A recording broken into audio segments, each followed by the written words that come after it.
Solomon Vandy, a local fisherman, and his family are introduced to us. As Solomon and his son Dia are out for a stroll, the village of the Revolutionary United Front roof insurgents suddenly comes under attack. The rebels take Solomon prisoner, but his wife Jessie and his family manage to flee. The lads and men who are still alive are gathered together. The rebels' leader, Captain Poison, asserts that no hands means no voting. Solomon is fortunate enough to be allowed to keep his hands, but he is whisked away to labor in the diamond mines. Men discuss how diamonds are mined and sold to pay for civil conflicts in the next scenario. There is Van de Kapp, a renowned diamond importer. Captain Poison is observing captured guys looking for jewels at another location. A guy discovers a diamond and attempts to conceal it in his lips, but the captain shoots him. Danny Archer, a South African smuggler and former soldier, is someone we encounter later. In exchange for his services, the Commander Zero pays him in diamonds, whom he has met and kidnapped. The soldiers who stop Danny in the next scene when he is posing as a photographer and uncover the concealed diamond. When he fails to buy off the troops by claiming to be close friends with Colonel Coetzee, he is taken into custody. Solomon discovers a massive pink diamond in the diamond mines. Then, sneakily tucking it between his toes, he leaves to bury it. When Captain Poison locates him, the army launches an attack, injuring the captain. Just before being apprehended and sent to jail, Solomon buried the gem. We then find Danny, Solomon, and a wounded Captain Poison in the jail, who had earlier questioned Solomon about the whereabouts of the diamond. The largest diamond he's ever seen, he says. As the captain is brought away, Danny watches as they converse. After being ultimately set free, Danny devises a scheme to release Solomon. The strategy succeeds, and Danny and Solomon are now both free. After some time, Danny encounters Maddie Bowen, a pretty woman, in a pub on the beach. She inquiries about his smuggler status while they converse and flirt. He then responds, "I'm a soldier of fortune," and smiles. Danny discovered she was a journalist when she inquired about smuggling and the Van de Kapp. He instructs her to get away and then turns to go. Elsewhere, the rebels from Roof discover Dia and whisk her away. Rebels Danny takes a flight to Cape Town, where he meets Colonel Coetzee. Danny is searching for the large diamond while the colonel is being paid to murder the rebels. As we watch as rebels from Roof beat up Dia and other young lads, Danny somehow manages to find Solomon. The youngsters are indoctrinated and made into child soldiers. Dia is made to kill a young man while wearing a blindfold. He is soon given command of Captain Poison's kid army. Now that it's dark, Danny goes to the seashore tavern to acquire a gun and again runs into Maddie. They begin to flirt and dance, but when things become uncomfortable, she departs. The tension between them is growing, and you can sense it. The following day, army personnel patrolled the streets, and when Danny and Solomon discuss the diamond again, things start to become weird. Danny informs Solomon that he freed him from prison and promises to assist him in locating his family. As the roof strikes the city, all hell breaks out as Danny and Sullivan flee for their lives. Danny and Solomon are running through the streets as people die around them. People are shot while screaming, while cars are set on fire. Dan and Solomon seek shelter while the conflict rages, with the soldiers on one side and the rebels on the other. Danny witnesses the army troops' execution by the roof while hiding in an abandoned building. The battle is over for the army. The city burns that evening as the Roofs celebrate their triumph against the army. During the celebration, the city appears to be amid a conflict. Danny and Solomon manage to get away, and the next morning, we spot them attempting to cross a bridge. Roof is manning the bridge, so Danny poses as Solomon's prisoner and kills the guards. Solomon becomes surprised when he notices how skilled Danny is with the pistol. Danny and Solomon arrive at a base camp some hours later. Danny encounters a cool-looking guy with a camera while posing as a reporter. He says he has the story she's seeking and inquires if he knows Maddie. Danny informs Maddie that he has information on Van de Kapp. When she comes, but Maddie must assist Solomon in finding his family. Despite being aware that Danny is exploiting Solomon, she decides to assist. Maddie informs Solomon that she has located his family in the following scenario. As they made their way to a sizable refugee camp, Maddie handed a soldier a piece of paper containing the names of Solomon's family. Solomon searches the crowds for his family while Maddie snaps pictures through the fence. Although there are people around, Solomon recognizes his wife and children. Jassy informs them that Roof captured the Dia as they race to the gate while holding hands. It is a sad image as Solomon yells as troops strike him through the fence. Following the poignant scenario, we see a dejected-appearing Solomon riding in a chopper with Maddie and Danny. He informs Danny that the diamond is hidden nearby and states that his family will be freed after the conflict.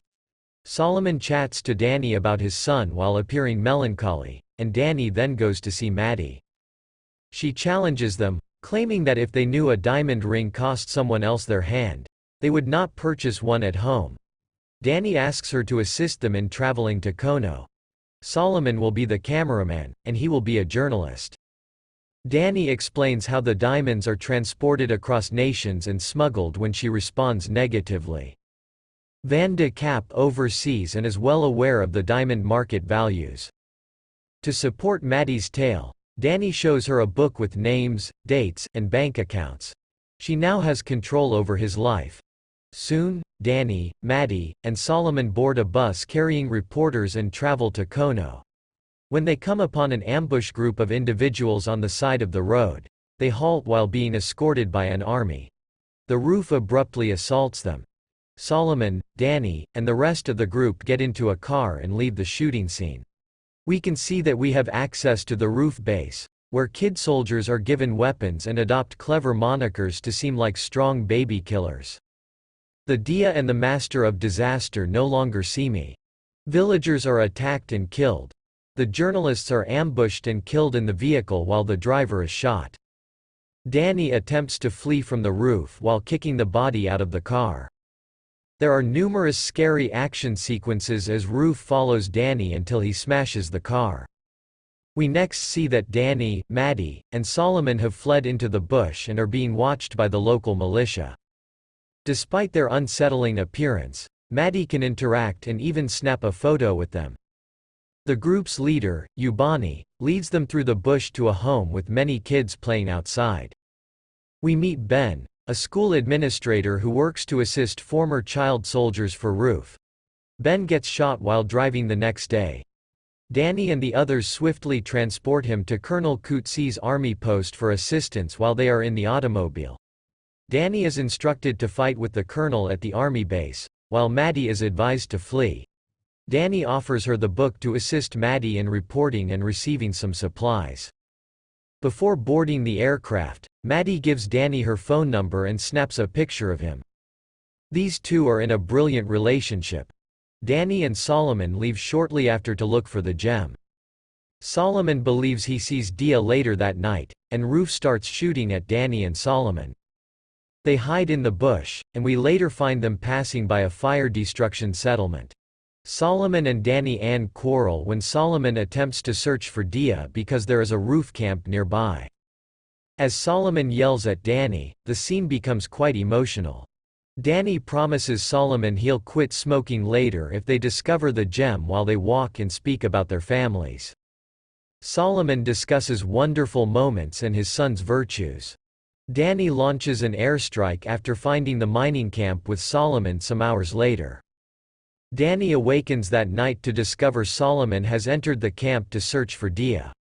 When Dia labels them the enemy and pushes them away, Solomon creeps around the camp and discovers his son drinking and playing cards. The following scene shows Solomon being held captive by Captain Poison, who promises to find the gem for him. The captain will track down and murder his family if he doesn't. The helicopters approach and begin their assault as the captain holds a knife to Diaz's throat. As Colonel Kutzi and the chopper decimate the mining site, Danny is seen battling the Roof. It's action time as Danny saves Dia and Solomon kills Captain Poison. After a protracted battle, the colonel lands and commands Solomon to locate the diamond on his behalf. He has little confidence in the colonel, so Danny proposes to Dia anything he can to keep him secure. They search for the diamond and discover a location where guys have been digging before. A few troops surround Solomon while he digs. Danny convinces Solomon that it's time he quit smoking to regain his trust. They fooled the soldiers earlier, and Danny shot the colonel. Denny was shot, so things aren't good. Solomon discovers the diamond, and Dia threatens Danny with a revolver. Solomon approaches Danny, who tells him he loves him and everything will be okay. They must flee because they aren't yet secure, so Danny sends his pilot to pick them up. Danny is gravely harmed when Solomon lifts and carries him up a mountain. Danny returns the diamond to Solomon and instructs him to phone Maddie when they arrive. He hands him a revolver and warns, "Don't trust the pilot." They are suddenly fired at. Solomon and Dia go to safety, and Danny stays behind. Maddie receives a call from Danny telling her to meet Solomon and Dia. As the plane lifts off, he groans in anguish as he lies dead against the large rock. As he tells Maddie he's glad they met, he begins to gasp for air. When Danny grabs a handful of soil and draws his final breaths, Maddie sits at his side. Solomon and Maddie can then be seen in London. A stranger offers Solomon a bag of cash in exchange for his diamond as he enters a vehicle. Solomon wants both the safety of his family and the money. Solomon meets up with his family that evening at a little airport. We hear the camera clicking as he hands the man the diamond. While writing her piece, Maddie is shooting photographs. As the film ends, Solomon is seen reading Maddie's piece about blood diamonds in a magazine. In the article, Denny's photo is seen. As Solomon enters a room filled with reporters, Maddie smiles.